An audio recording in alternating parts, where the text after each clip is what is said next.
Hi, everyone. Judge Andrew Napolitano here for Judging Freedom.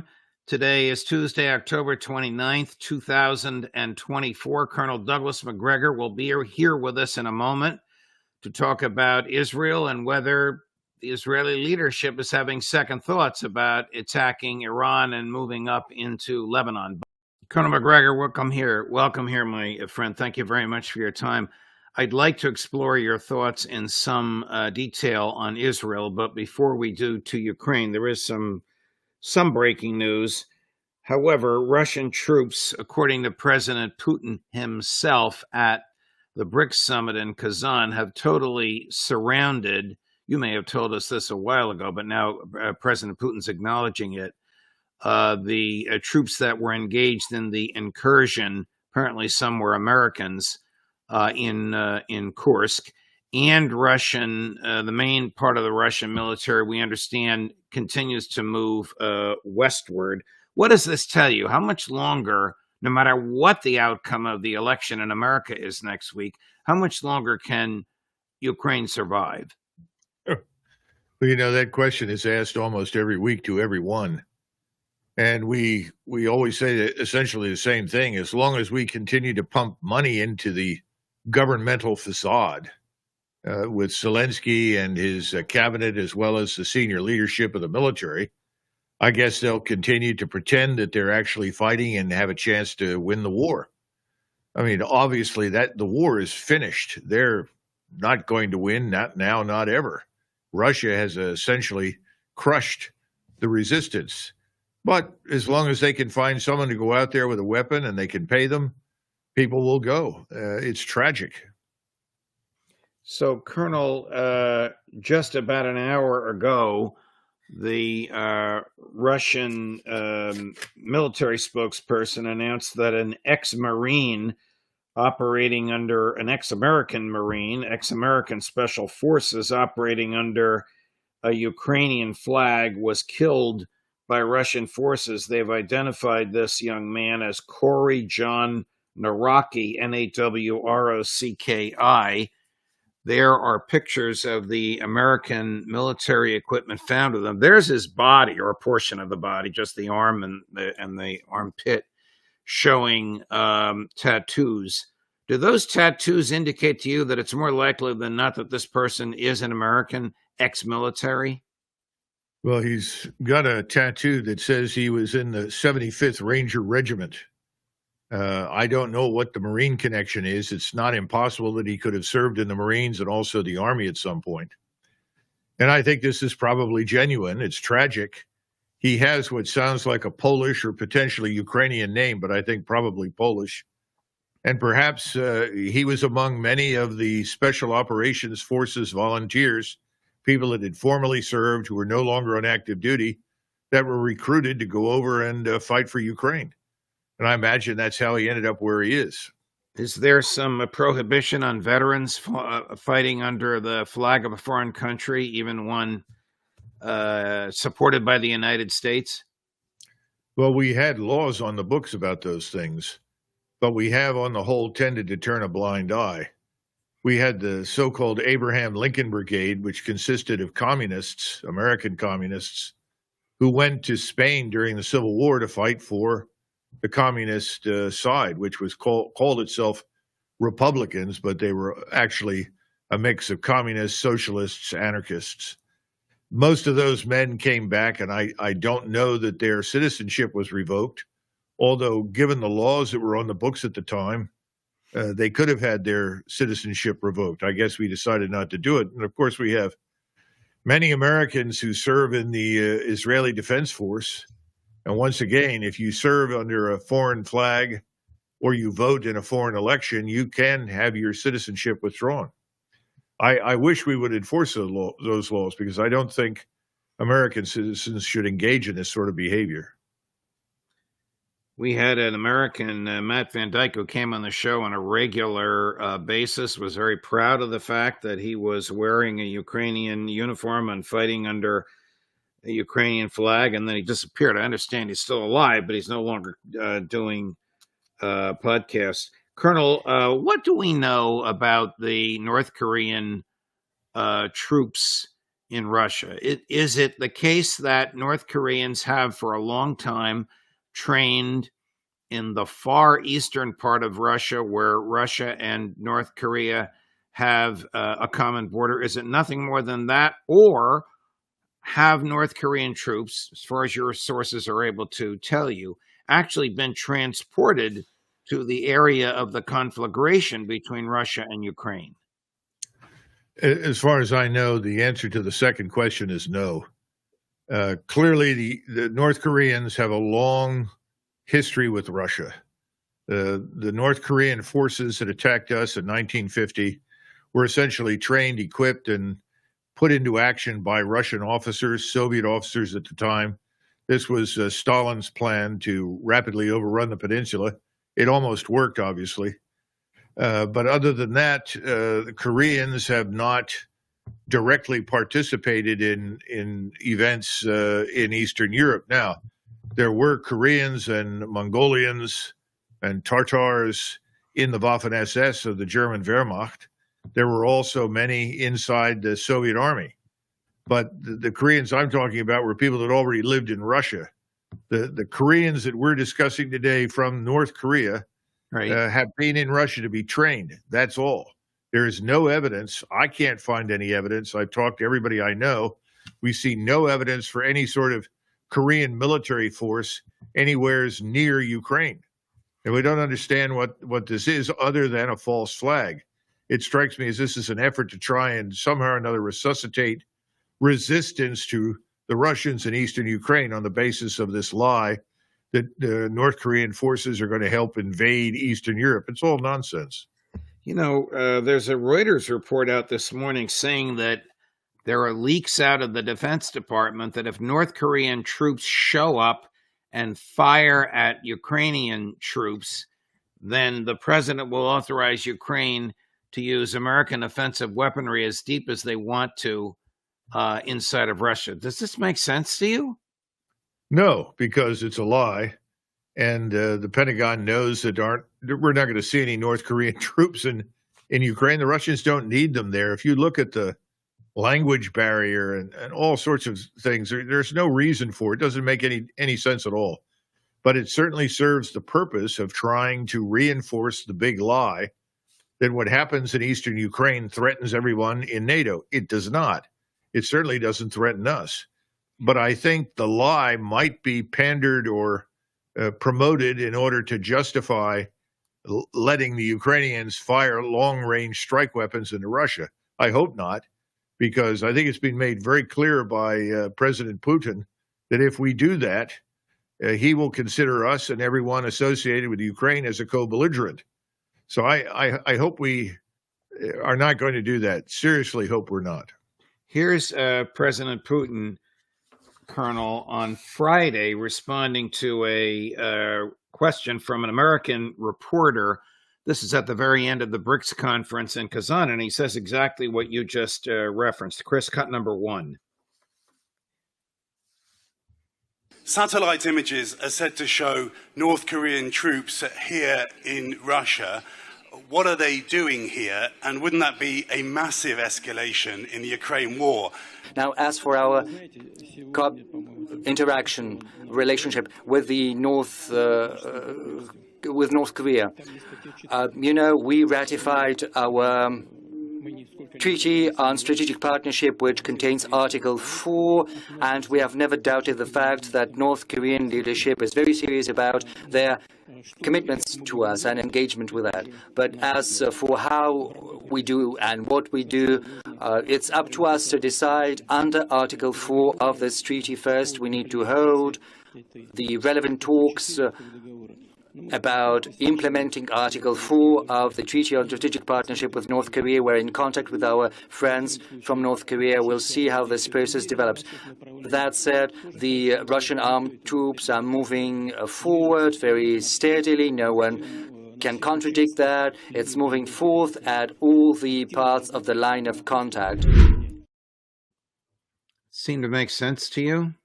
Of course. There are agreements in place. What specifically is stated in those agreements, I don't know.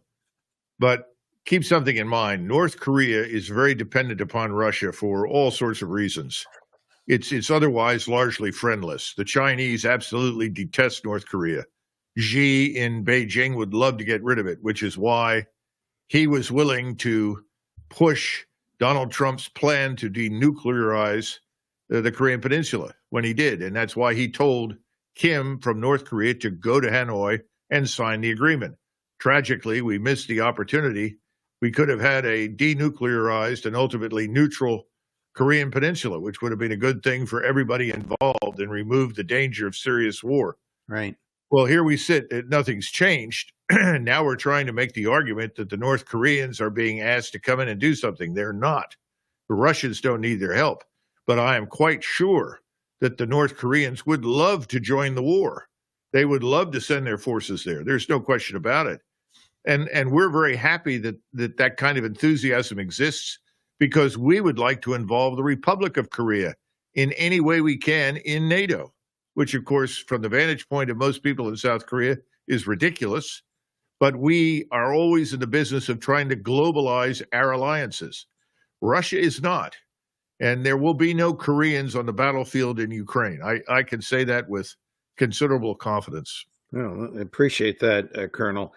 Switching gears over to Israel, Colonel, Israel apparently caused little or no damage to Iran last Friday and Saturday when it responded to what Iran had done 10 or 12 days before. But it did turn around and call off its second and third planned strikes, according to our friend and colleague Alistair Crook. Well, according to his sources, the Israeli pilots confronted some sort of defensive posture with which they were unfamiliar and which confused their radar. What does this tell you? Well, first of all, my information suggests that they only had 2 waves structured for operations. Maybe there were 3. I have no idea. Secondly, I'm not sure what the rationale was for breaking off the attack. It's certainly plausible that they may have discovered that they were up against a far more technologically sophisticated opponent than they had anticipated. I've always been concerned about that, because we have this unfortunate tendency to dismiss Iranians as just more underdeveloped people. Well, that's absolutely wrong. You're talking about an extraordinary talent in cyberspace and certainly missile and rocket technology. So that may have been the case. There are others who are suggesting that Mr. Netanyahu was responding to pressure exerted by President Biden and his team in the White House. Given the behavior of Netanyahu to this point, that seems to me to be unlikely. In fact, what I'm hearing is that the Israelis are already trying to put together another strike. If anything, they want to escalate from this point forward. So, I don't have the kind of specificity that Alistair Crook has, but I can say that I think this war is going to continue for some period of time. Anybody who thinks this is over is wrong. I mean, I had people call me and say, oh, this is wonderful. Eventually, both Iran and Israel will be nuclear powers. It'll end up like India and Pakistan. I don't see that occurring at all. I think this is a fight to the finish. And I think the Israelis have begun to figure it out. Whether or not that's going to make any difference in the short run, I can't say. Well, if it's a fight to the finish, what is the likelihood that Russia and the United States will be involved? It's very good.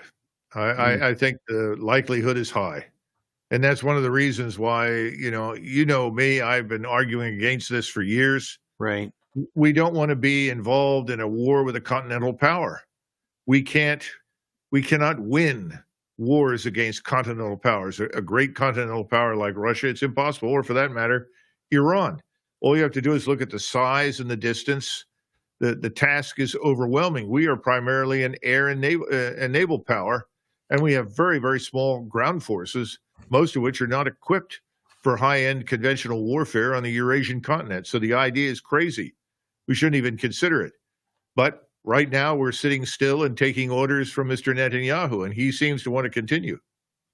Colonel, yesterday, Linda Thomas Greenfield, the U.S. ambassador to the UN, said that Iran is a threat to the United States.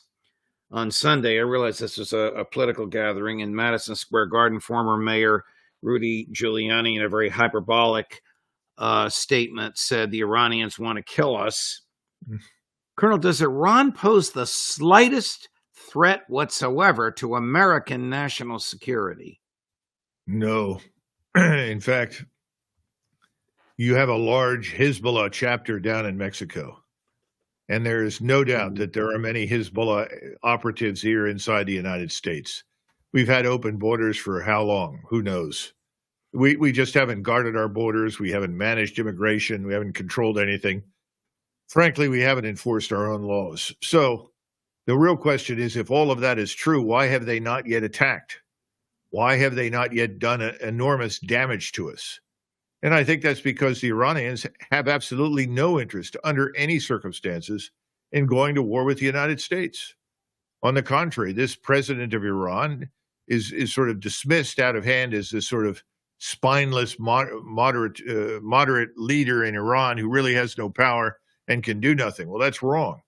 He came to his office with the goal of restoring relations with us in particular, ending the sanctions, building a new relationship. Every time something like this occurs, and it has happened previously, it happened right after 9/11, the Israelis and their agents in this country go to work to stop it. And we've seen that again. Well, where did this meeting occur with Giuliani and Greenfield? In New York City. Gosh, what are you going to say in New York City? Well, you're not going to say, look, we don't need to go to war with Iran because everybody in New York City wants to go to war with Iran. The rest of the country is not interested. I'll play this for you. It's really over the top, but I'd like your thoughts on it. It's Mayor Giuliani at President Trump's rally at Madison Square Garden on Sunday evening. It's about a minute long. Cut number 4, Chris. They are our best friend. I worked for Ronald Reagan for 8 years. Ronald Reagan said, we have to be there for Israel always because they are always there for us. Hamas is not there for us. Iran is not there for us. They want to kill us. And the Palestinians are taught to kill us at 2 years old. They won't let a Palestinian in Jordan. They won't let a Palestinian in Egypt. And Harris wants to bring them to you. They may have good people.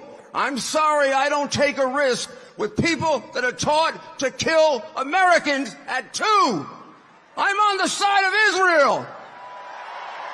You're on the side of Israel.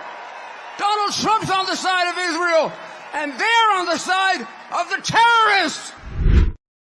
All right. I get the hyperbolic, histrionic delivery given the environment and the crowd that was there. But is there any serious argument to be made that the Iranians want to kill Americans? Or, if I may, as Prime Minister Netanyahu said to the Congress, we're fighting your war when we fight Iran. Well, that's completely and utterly false. Here's a couple of things for consideration. Before Cap Weinberger passed, I had the opportunity as a relatively new colonel to meet with him privately. He was interested in my book, Breaking the Phalanx. We had a good conversation. It lasted for over 2 hours, but towards the end, I asked him to share with me his views on foreign and defense policy. And he talked about the bombing of the Beirut barracks by the Shiite forces there that took the opportunity to drive us out. And he said that he'd gotten a call from Ronald Reagan before they sent the Marines to Beirut from his office and said, George Shultz just left. Come on over. I want to talk to you.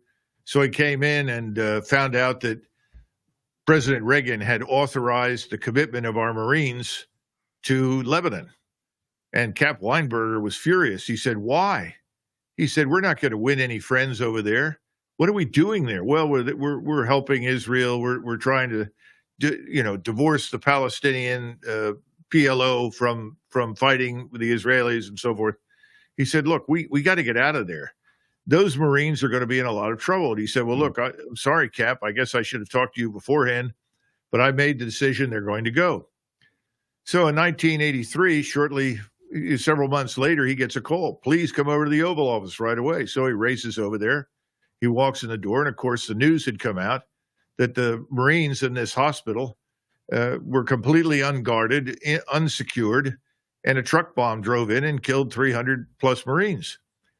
And he looked at Cap and he said, Cap, you're right. I was wrong. I will never listen to George Shultz again.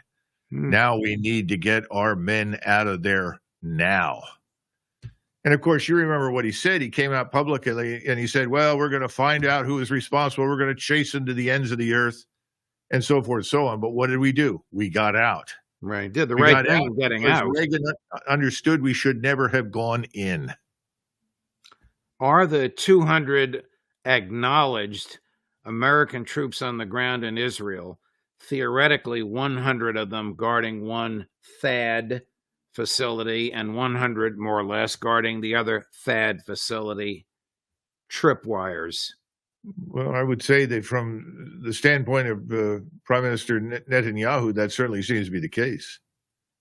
I mean, right now, Israel is behaving, like as you would expect a small power that has a great power for an ally.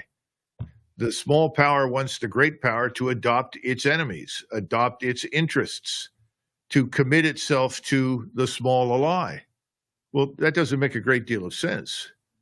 Russia did that in World War I with Serbia, and it destroyed Russia. Serbia was ultimately benefited in some ways after the war, but it was occupied. It was destroyed during the First World War. This is not something we want to be part of. There is no benefit to it. The thing that we should be most interested in, both in eastern Ukraine and in the Middle East, is peace, the stability that flows from peace, finding a way out of this morass, not widening it into a larger war. But that's exactly what we're doing. Is there any benefit to the United States of America to the continued support of the slaughter in Gaza? No, of course not. And the whole world is shocked. We were always seen as being on the other side of that issue, as being absolutely fundamentally opposed under any and all circumstances to the mass murder and expulsion of people from anything, from anywhere, regardless of race, color, religion, or anything else. We have been utterly opposed to that. We opposed the Armenian genocide during World War I. Our ambassador did everything he could to save as many Armenians as possible. We were never willing to go along with anything like this under any circumstance. The same thing in Cambodia. This is the problem that I have with people that say, well, why aren't you supporting Israel? I have damn well supported Israel. I would like Israel to survive. This is a path to destruction. This is not the Israel that I know. This is something very different. Here is a statement from a United States senator, the likes of which I have not heard from anyone in either house of the Congress since October 7th of 2023, and he happens to be Jewish. Cut number 6. I understand that there are millions of Americans who disagree with President Biden and Vice President Kamala Harris on the terrible war in Gaza. I am one of them. It did not have the right to wage an all-out war against the entire Palestinian people. It did not have the right to kill 42,000 Palestinians, 2/3 of whom were children, women, and the elderly, or injure over 100,000 people in Gaza. It did not have the right to destroy Gaza's infrastructure, housing, and healthcare system. It did not have the right to bomb every one of Gaza's 12 universities. It did not have the right to block humanitarian aid, causing massive malnutrition in children and, in fact, starvation. And that is why I am doing everything I can to block U.S. military aid and offensive weapons sales to the right-wing extremist Netanyahu government in Israel. We're at the tail end of 3-4 months, depending upon when you say it started, presidential election campaign. The whole House of Representatives and 1/3 of the Senate is up, and hundreds of local offices. I haven't heard anybody say anything who's running for office quite like that. Have you? No, I wish we would hear it from every member of the House and the Senate. And Senator Sanders is someone who has been courageous on this matter on more than one occasion. The whole thing is baffling to me. The Lancet journal in Great Britain, as you're aware, the medical journal, very respected, being there for over 100 years, has reported 189,000 casualties in Gaza. Well, what does that mean? Does that mean deaths, or does that mean death plus injury total? Both killed and wounded. Okay. And pointed out that more than half of the killed and wounded were women and children. And of course, these bombings continue and the situation worsens. There will be more dead before we're through, a lot more dead, because there is no interest under any circumstances in Israel to stop this. Only we can do that. Nobody else can. Now, I suppose potentially if the Muslim world consolidates into a true bloc against Israel, the Turks and the Iranians together could very definitely put an end to it. But barring that, and I don't see that happening anytime soon, this will continue. And people in the United States really don't understand it, Judge. It's not because Americans are hard-hearted. It has nothing to do with it. They are simply not informed. The mainstream media doesn't tell them the truth about anything. Did the Israeli Air Force have to fly over Jordan's airspace in order to reach Iraq airspace and from there shoot missiles at Iran? And if they did, does that further jeopardize the stability of King Abdullah's monarchy? Well, the answer is yes and yes. Our position in the region is destroyed. Whatever happens from now on, whatever credibility we had in the rest of the region and the rest of the world that's Muslim is gone. It's completely vanished. It will take us decades to recover from this. Now, many people will respond, well, who cares? Well, I think it's time to stop regarding people living in the developing world as irrelevant. They're very relevant. There are over 1 billion Chinese, over 1 billion people living in India. Indonesia runs them a close second. And then the rest of the world is filled with people, all of whom are watching this, and all of whom are shocked by the behavior of the United States. They're not necessarily surprised at the Israelis because they know the Israelis and their feelings, but they're quite shocked by us.